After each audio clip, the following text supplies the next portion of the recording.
Hello, everybody. For those of you who don't know me, my name is Peter Llewellyn. I run the services at MedComms services and information resources for the global MedComms community, by which I'm talking medical communications, medical education, medical publishing. So people who work in and around those businesses, or indeed people who want to come and join us. These Zoom webinars are a great way of involving more people and reaching more people. And you'll find when we record them and we put them on NetworkPharma TV, where you'll find hundreds of them now, actually. So it's a good resource developing there. But today we've got Tim and we've got Stephen to talk about a survey we've been running for the last couple of weeks. We're very specifically looking at the effects of COVID-19 and the home working environment. So it's a very, very interesting snapshot of what's going on actually at the moment within the MedComms and related fields. So presentation from Tim, Q&A, and I'm going to stop talking and hand to Tim. Thank you very much. Okay, well, welcome everybody. I'd say that's a pretty hard act to follow. Yeah, that was a very good presentation before. So a little bit of background about this. I started Niche over 22 years ago as a virtual company with the idea that everybody was going to work from home. And after a couple of years, I started to get the inkling that not everybody was necessarily well suited to working from home. And when this opportunity came up, I thought this was an ideal chance for us to just see what putting everybody into a lockdown situation would have. So, Stephen, would you like to add anything to that? I think we've been trying for a while to find something interesting to do together. It involves research and also looking at the community, the medical communications community, and this came up at the right time. So it seemed something that needed to be done, and it's been great fun working with you two on this. Super. So shall we start the slides? So can I do that? So we all face the challenge of going into a lockdown situation. Changes were introduced quickly. There wasn't a great deal of chance to do planning or preparing for it. Maybe some were more prepared than others, but everybody faced disruption and change, and disruption and change can have significant impacts on the quality of life that you're living. And we figured that very soon we're all going to be facing a reverse of the lockdown conditions, and that's the question: what are employers going to see the future model of employment to be in the healthcare sector? And will they change the working paradigm? So this survey was conducted to get an insight into that. So Steve, do you want to give us a breakdown on how we did it? Yes, so we had to start somewhere. So we looked at the Working at Home Wellbeing Survey conducted by the Institute of Employment in March 2020. We had lots of dialogues back and forth between the three of us with regard to the questions that we wanted to ask. We also spoke to a local GP who recommended that we looked at the generalized anxiety disease score. So we've incorporated elements of that. So it was we haven't got it perfectly right. And as we start to analyze the data, we realize certain things we've missed. That's inevitable. But there's been a lot of thought going backwards and forwards using many different elements in order to build this. So we had a series of 52 questions, 4 free text entries for people to enter, and about 15 days of running the study, the survey, before we closed it on the 11th. We broke down the questions into those about the working from home environment, their emotional health, self-worth, satisfaction, and working patterns. And then we sort of broke them down into, when we're reporting about their working from home environment, their emotional well-being, their self-worth, the work that they're doing, and the lifestyle. And then at the end, we've got some pet hates and perceptions that people seem to enjoy providing us some answers for. So in a total, we had 758 respondents. Quite large percentage of those were female, and probably the largest group was the 50-year-old, the over the 50 bracket. But we had a pretty good response. At first, we thought we were getting a low response on the millennials, but if you add up the the under 30s with the under 25s, we got about just about a 28% response, which is not bad for that particular demographic. Most of our responders, that's 77%, were married. Most were living in their own home, and just under 40% were living with a child under 18. We tried to be, we recruited from our networks, we tried to speak to MWER, we spoke to a few societies. I'm chair of HPPI, YouthMed. We did a lot of work on LinkedIn. We weren't trying to lock down to one particular area, a country, but 77% were based in the UK, and our nearest biggest group was from the USA, which was about 50 responders. The employee profile, over half were employed in MedComms, about 15% in biotech, 11% in CROs. The majority identified themselves either as medical writers or editors. And then the next biggest group was really the VP director level employees. Just over 40% of our population were managing others. And most of the responders, 65%, were full-time employees, but 25% were freelancers or self-employed. We did ask about how people felt that they had been affected financially since the start of the pandemic. And about 18% of responders thought they were worse off, and 50% overall felt they were better off. Responder characteristics, the survey showed that we were looking at an employment fluid population, about what you would expect in a professional business. 1 to 5 years was about how long most people had been in the jobs that they were working in now. The majority of them, it was over 60%, were working a full-time week. Interesting, the daily commute was widely spread, evenly spread over the different time periods that we were looking at. Obviously, a large percentage of those who were freelance had 0 hours travel, or not all of them, strangely. And we haven't broken that down here, which would probably be of interest to people. Just almost 60% of our responders had the option to work from home. It doesn't necessarily mean that they were working from home, but they had the option to work from home before we went into lockdown. Interesting, we had 97.4, so whoever the other people were working from home at the time of the survey. So we feel that we've got a pretty good snapshot of people working from home right now. And if you look at the working from home environment, well over 85% felt that they'd got the equipment that they needed. And if you look at the actual setup that they've got, a considerable amount of people felt that they'd got, 57% got the briefings that they needed to perform the work. On the high score here, you've got freedom. People felt that they could freedom set up the environment, whether they played music, whether they sat quietly, they had the environment that they needed to work. We still had a positive response on training, and that is that people felt that they still had the opportunity to undergo training and that they were getting the feedback they needed to continue to grow.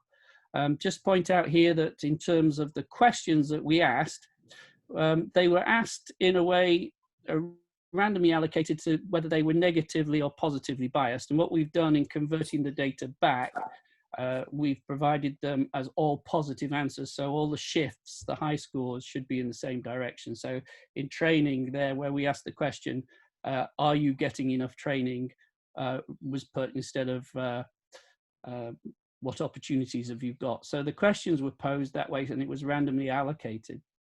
Interestingly enough, and maybe a reflection of partially of the immediacy of the lockdown situation, over 80% of people had not undergone a formal health and safety assessment of their working area. I think that's quite important. In terms of employers, they still have a responsibility to look after their employees, even in exceptional circumstances. And you can see there 15% is suggests that actually freelancers also weren't actually performing a health and safety assessment. And I think this is very important. Emotional well-being, as we've all heard, everybody is very positive. From the last presentation we had, everybody's very positive about working from home. And if you look at the scores here from the questions, we have a fair percentage of our responders say that they enjoy working from home. Great number saying that they've managed to remain cheerful during that time. Here's a reverse question. So a lot of them have not felt particularly anxious in that time. One of the key monitors of whether you are feeling in any way depressed or affected in your working conditions is reports of vigor. That's energy and be able to engage with your work. So the question on vigor suggested that that was not particularly affected. And you would have thought that at this point that in this particular situation like this, that the job security would be an issue because who knows what companies are going to do. But in fact, we had a pretty good response on job security. People seemed to feel that they were pretty secure in their jobs. Another good factor of whether people are feeling any sort of concern, anxiety, depression, mental health worries is whether they actually get the sleep, the rest that they need. And we still seem to be getting a good response on sleep. So a good quote, a sort of quote that sums up this positive buzz that we have for working from home.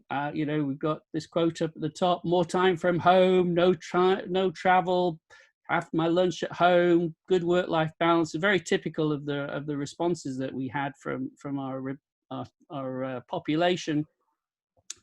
And fewer than half respondents experienced concerns of their own health, about their own health at this point. But there are some people there, and if you look on the right-hand side of this table, you will notice that, I mean, there's always a distribution, but there are some numbers here that should be of concern, because we are, you know, you have to be aware of your employees' health, and there are always going to be people that don't necessarily fit in. And certainly in terms of vigor here and rest, we seem quite a split from the rest of the distribution. And despite the positive buzz, we had 28.1% either strongly agreed or agreed that they felt lonely and isolated. And I think we all know in this modern society that isolation, loneliness are two very powerful impactors on your mental health. So we looked at self-worth, and that was around whether the responders felt that they were valued in what they were doing, and certainly there's a great proportion felt that they were valued, whether they could engage with the work that they were being given, again, a very good response, whether they were getting the recognition they deserved from their managers or from their clients, whether they were finding the work motivational or the whole setup motivational, and very importantly, whether they felt trusted by their employers and by their clients. And you can see there's a very large proportion of the respondees felt that they were trusted. But again, we've got a fair proportion of round about somewhere 10–15% that you might want to be concerned about. And so we've got some of these quotes here that indicate that maybe not everything is perfect in the state of Denmark. And there might be a social statement here about certainly female employees being expected to actually look after children, and whether that has an impact. Looking at the work routine itself, a large proportion of the responders felt that they could easily set up a good working daily routine. They weren't particularly concerned about their workload. They had enough, but not too much. They felt they were getting their interaction with the client that they needed to perform. and that they could concentrate sufficiently to deliver the work. They also felt that they had interesting work and that they were performing productively. They had the contact time that they wanted with, very strong there, that they wanted with their colleagues, and they were getting the support that they needed from their social network and their professional networks. Despite that, we can still see comments on the right-hand side. Lack of social contact is very important still, and we have a fair percentage of people that are not performing what you might call optimally. The results of the lifestyle questions that we had don't seem as powerful. Effectively, we seem to have overall a pretty sort of blunted response. Desk eating is a well identified target for stress. So people who tend to be stressed in the work will eat at their desk. I think Stephen and I are both guilty of that one, aren't we, Stephen? But yeah, and we did see that some people were taking less time for lunch, even though they're working from home. In terms of markers of mental health, alcohol intake, exercise, and engagement with social media, it didn't seem that there was a great impact. And I think mostly some people are drinking more and some people are drinking less. Some people are exercising more, some people are exercising less. Overall, there seemed to be a balance that people felt that they had managed to their relationships. Some people's relationships had not improved, some people had got worse, but overall it seems to be pretty evenly distributed without an impact. 35% of responders felt that they'd experienced issues of keeping their work and domestic life separate during the lockdown period, which perhaps isn't greatly surprising. So in terms of the overall population, 25% of those were freelancers, and you could interpret that freelancers were already used to working in this situation, and so could be relatively well adjusted to the working from home environment. And we had 194 responders identified themselves as freelancers. The split for male-female was pretty much the same. 49% of those were over the 50 years group. And perhaps not surprisingly, there were no responders under the age of 25, but that maybe raises the issue that generally either freelancers or people who are allowed to work from home are probably the more experienced. So of this group, 90% could work from home beforehand, and strangely 8 were not working from home during the pandemic. In looking at the data, what we decided to do was grade their responses, give a score. So if they either strongly agreed, they got a score of 2. If they just agreed, of 1. And for each of the categories, we scored the individuals to get a mean average response. These are the resulting heat maps, shall we call them, for want of a better name for the areas. And if you look at the working from home environment, so the freelancers, now I'd just like to point out there was a lot of data, and we've been able to pull out the data for the freelancers, and what we're doing here was comparing them against the whole population. So scientifically, it's not correct because the freelancers are being compared with the group that contains the freelancers. But in terms of the analysis, we only had a few days to prepare this. So this is the simple comparison at this stage. So we didn't see a great deal of difference in briefing between freelancers. We didn't see a great difference in feelings of freedom. I really don't think there's a difference in training there or in growth. And if you look at the average for working from home environments, about the same. Looking at an emotional well-being, so freelancers seem to be enjoying. I don't know whether that's a matter of them gloating because they've proven that their life decisions were right in the first place. I don't know, but they seem to be having slightly higher enjoyment, slightly higher cheerfulness. If you take away this group, then the difference between the two groups will be even greater.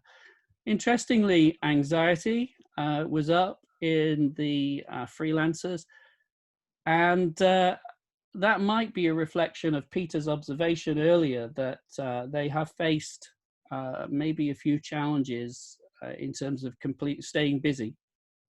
But they're more vigorous.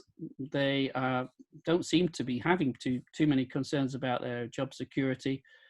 They are slightly less rested, maybe. So whether that again reflects stress that they're facing. Unfortunately, my pictures. That's good. So daily routine. I don't think there's a great deal of difference there. What is interesting again is the workload. So the workload score here for the freelancers again may reflect Peter's observation that during that early lockdown period that freelancers faced a hit, but they're still saying that they're getting the interaction, they can concentrate, that they're very interested in the work that they're doing. Maybe slightly less productive, but again, this is not a statistical comparison, and so it's hard to tell. Yeah, I don't think until we do the proper analysis that it's too easy to take away from these data. Sorry. So looking at self-worth. Subjects seem to be feel equally valued, freelancers versus the whole population. They're getting more or less the same engagement. They feel they're getting the recognition they need.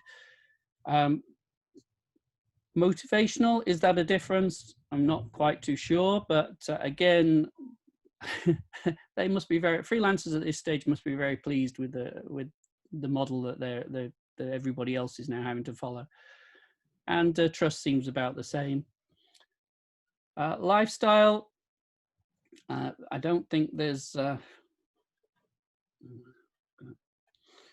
so these are not much difference between the two. One point that did come out was that social media, freelancers seem to be spending more time on social media. Whether that's a negative or not, it may be a result of them looking for more work, or it may be a result of them not having as much work. I'm not sure, but I don't think there's any particular differences. So the question there is, sorry, problem with having children, they decide to come in.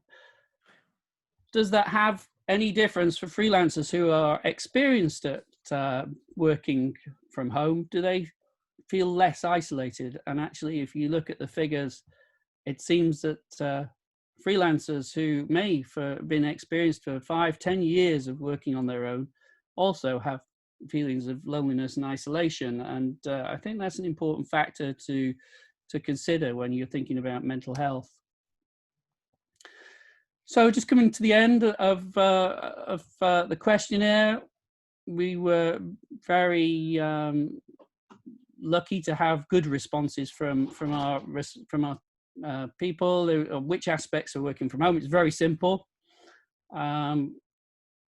Difficulty seems to be about isolating, overworking just by accident, and again managing children seem to be the big points. And the takeaways, if you want to make working easy: big screens, big desks, and good internet connection. Oh, and a comfy chair seem to be the factors that make a positive response for all our people. It's an interesting question that was discussed at the end of the last presentation. Do we think that we are going to return to the same way of working as we did before the pandemic? Over 85% of our responders were sure it is not going to return. Speaking for myself and Stephen, as we've watched these results come in, which perhaps is statistically incorrect of us to do that, but we we have watched the response come in. It has stimulated a great deal of discussion on how this will change certainly our business models moving forward. What recommendations could you give in terms of techniques and approaches? These seem pretty obvious, about making good time for your day, setting clear boundaries, having a good working area. All seem very logical, and nothing really out of all the comments that we got. Unfortunately, perhaps we were asking for trouble when we said, do you have any advice for employees? We've tried to clean those up. So be flexible. Ensure your employees have the equipment they need. Yeah, that's about it, really.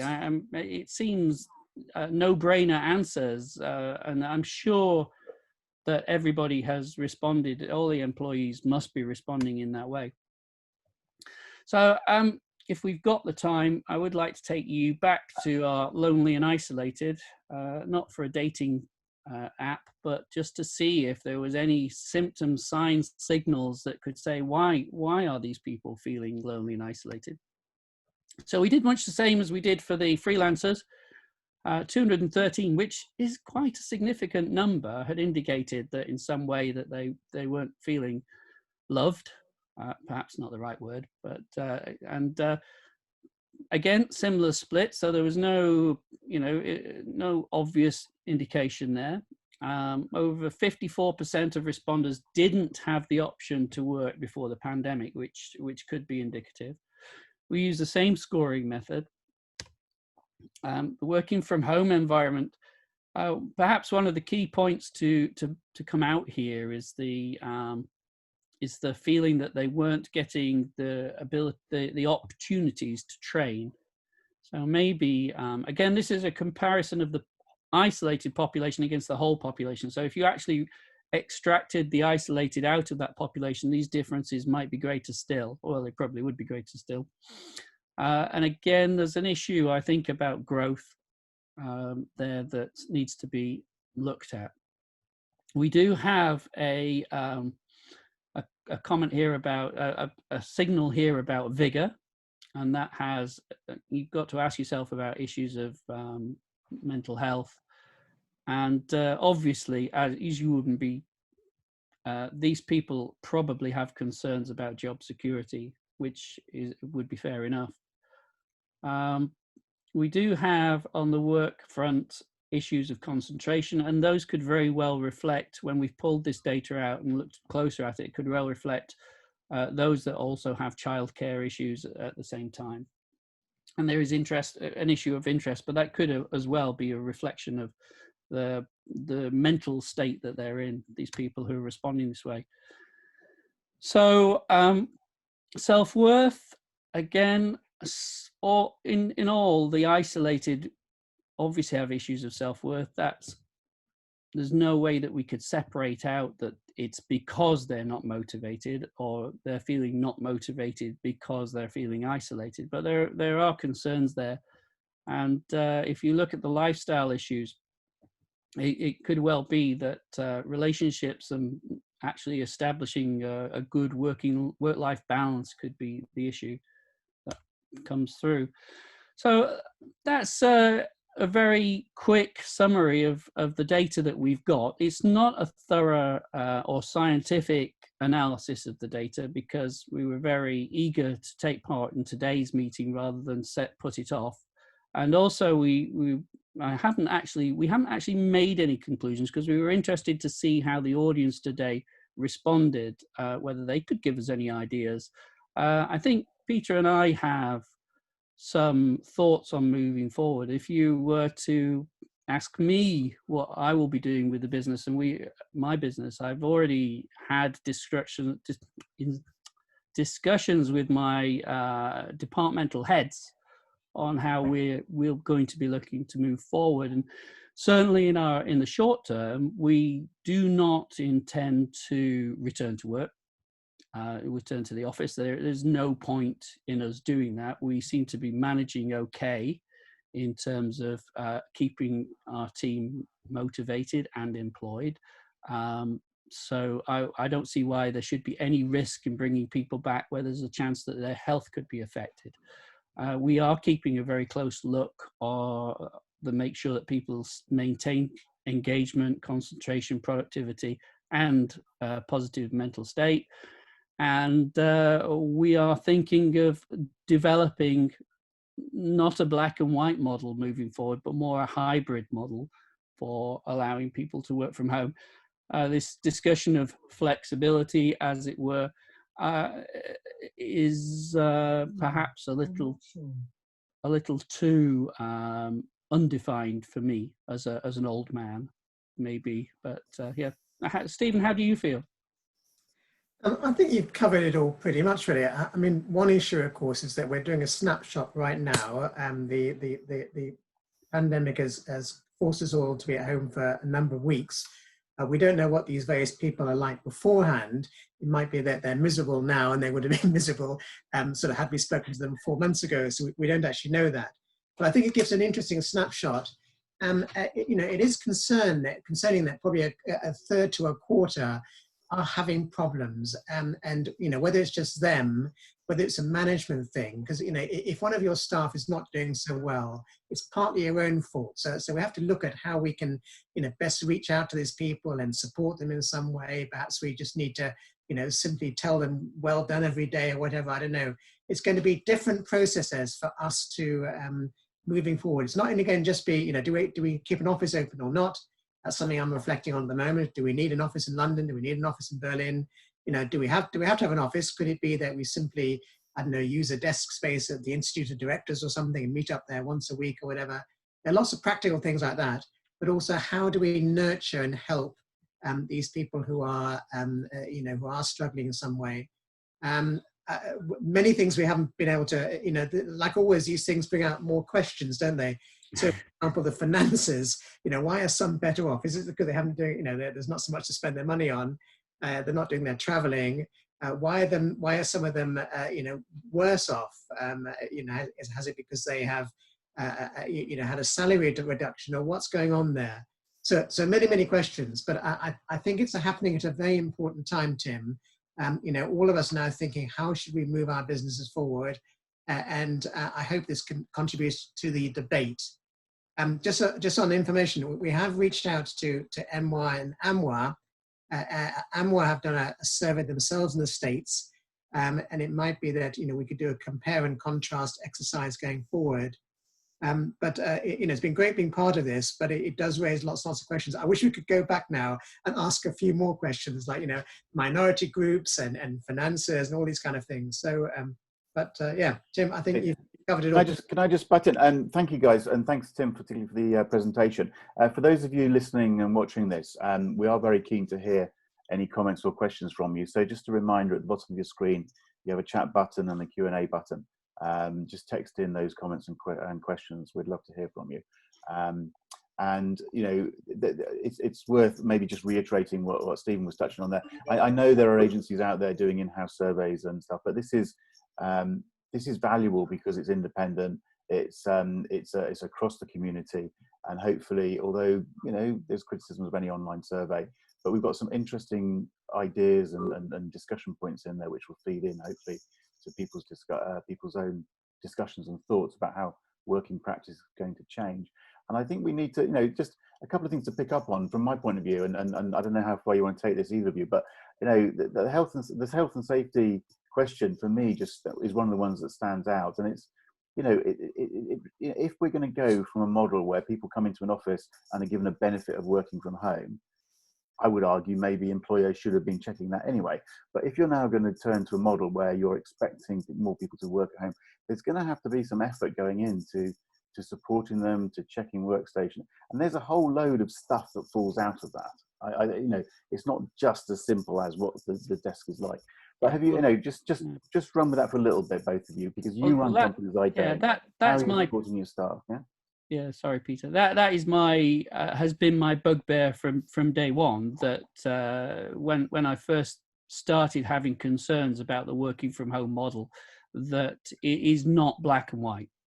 And I a favorite bugbear of mine is that I do think that employment agencies have pushed this down as it's a great thing to have, and I don't think employers are necessarily ready to understand that their commitment. Yeah, gave them a really great computer there, they got 2 screens.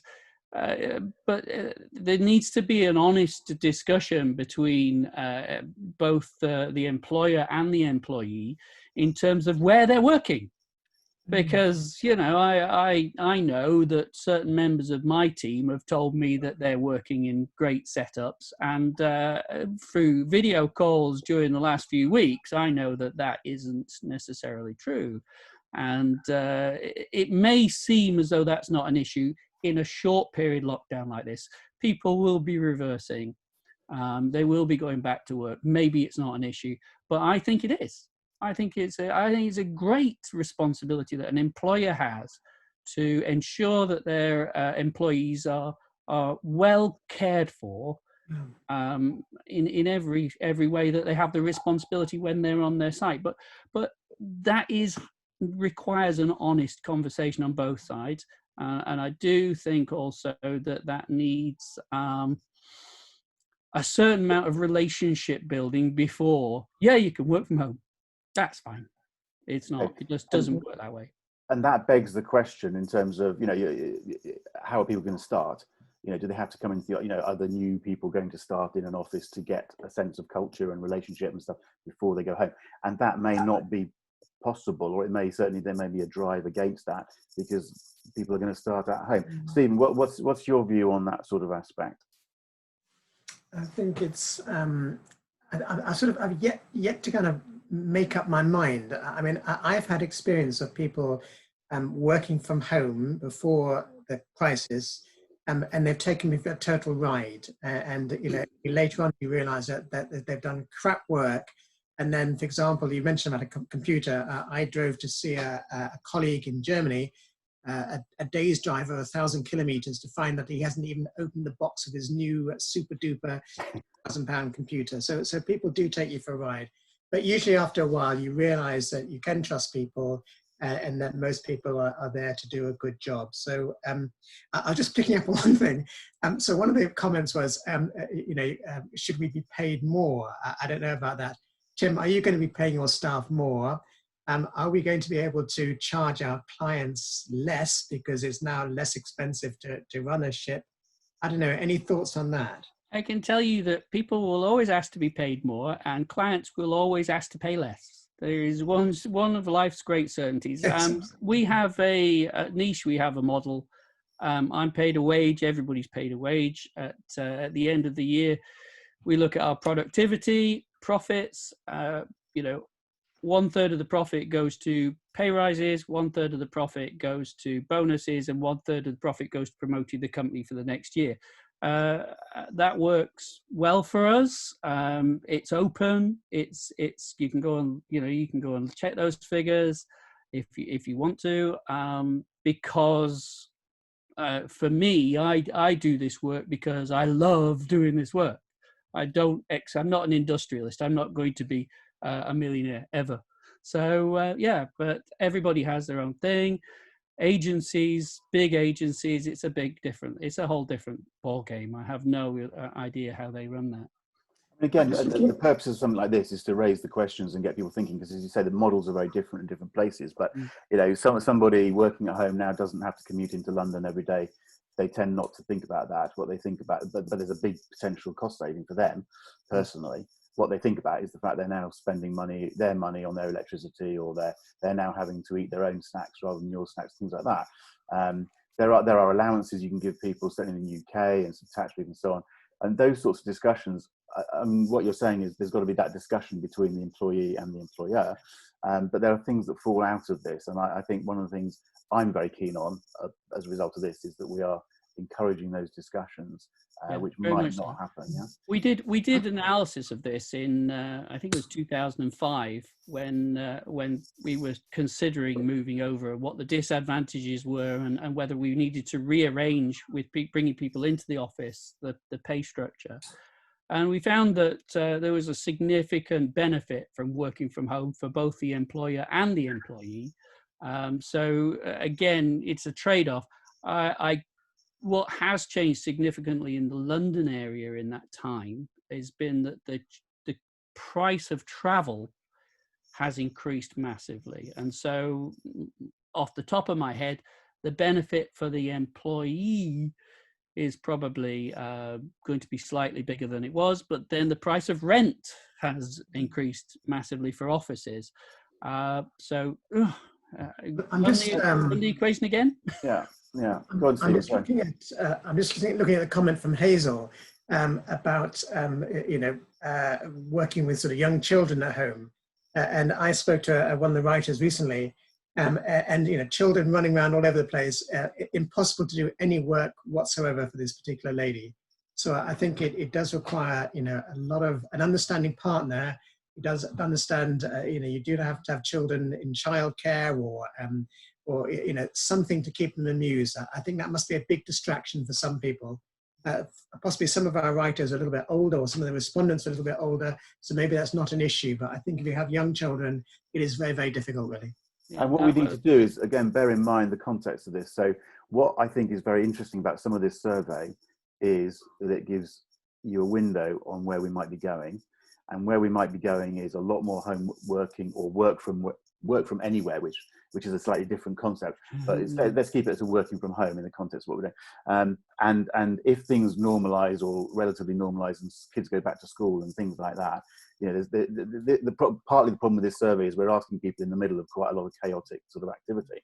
But the window is on. Will people be working more at home in future when some of those factors have gone, but not all of them, and some of the issues will still be there? And looking after your staff and properly planning and all this sort of thing will be very important still. Freedom to do stuff, freedom to work much more their own hours, things like this will all become much more the norm, I think. But we do have to separate out those slight issues. So, if everyone's just having the kids running around at the moment, think about what's going to happen in 6 months or a year's time or whatever.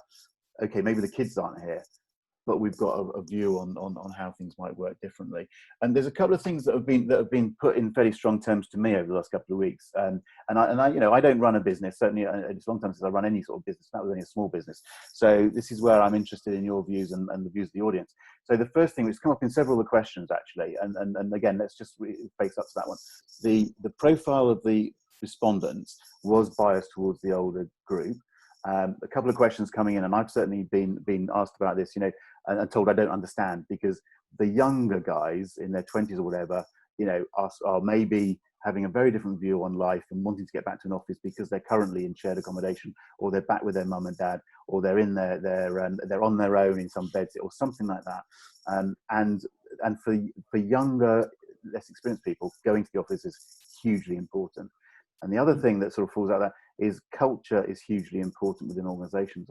And that's very difficult if you haven't got everybody in the same place, sort of thing. So there might be, like, our figures go, we're not going back to the way it was. And there's a very strong message that we're all expecting to work much more from home, if not completely from home. But there are some contrasting points in there. How do you, as a business owner, develop the culture in the way? Is that possible? And what do we do about the younger people who may need more support? But our data, we've got some data at the younger end, but there is a little bit of a question mark over that, isn't there, in terms of the numbers we had?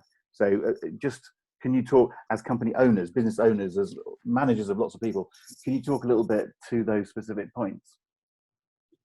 Do you want to go, one of you, Steve? I'll go. So yeah, there's a great questions, and I wish I knew the answers. I can only I say that that my departmental heads have said that they feel more engaged with their team because they're doing now almost daily updates, maybe every couple of days updates with their team on Zooms. That shows how old I am. I said Zooms, didn't I? On Zoom, and they feel that because they can now have discussions that maybe they didn't have previously.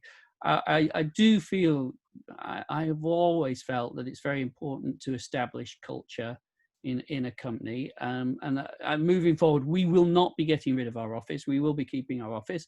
Our office will be working a hybrid mode, in that with a focus on training and interaction, and then basically let them work where they want to work. We work on, I like to point out, we work on the clinical side a little bit more. And there are very tight regulations on, you know, you go and work at a coffee shop and I will be shot. The MHRA will take me out and hang me. So yeah, we have challenges ahead. So that I don't think I've got all the answers, but I did this study because I believe we can find some answers. Okay, and Stephen, what's your view on that sort of aspect? I think that if I'm speaking to you via Zoom, I think I concentrate more on what you have to say. I quite like the sort of, you know, you see multiple heads on the screen and you're looking at everyone equally. What I have noticed, that someone said beforehand, about clients, I've noticed that I now seem to have a better relationship with clients, because you then, you know, you're speaking to them on a personal, you see them in their bedroom or in their own house or whatever, and that's actually improved the relationships, I think, with clients. So again, I'm not quite sure how it's all going to go forward. You know, I think, am I just seeing a snapshot of that moment? Is it all falling to pieces when we're not talking? I don't know. So I haven't made my mind up really, but I think it needs like sort of guidelines. Does it need like sort of, you know, you should be contacting everyone every day for 10 minutes, or it needs perhaps some way, someone needs to put together like a protocol for the best way of home working for medical writers. I don't know how it should be. Maybe that should be an outcome from this research really. My old professor who taught me management by doing all things, everything wrong, as far as I was concerned, it is, you know, you read these management leadership books and it's about tailoring to the individual. You need to tailor your, you know, and if you're going to manage people, you need to tailor that response to what that individual needs. You need to listen to what they've got to say. It's not, you can't do a knee-jerk response. Everybody's different. People need a slap on the shoulder sometimes, and people sometimes need a kick up the bum. You know, and we have to be intelligent in that sort of response. I think it's going to be challenging.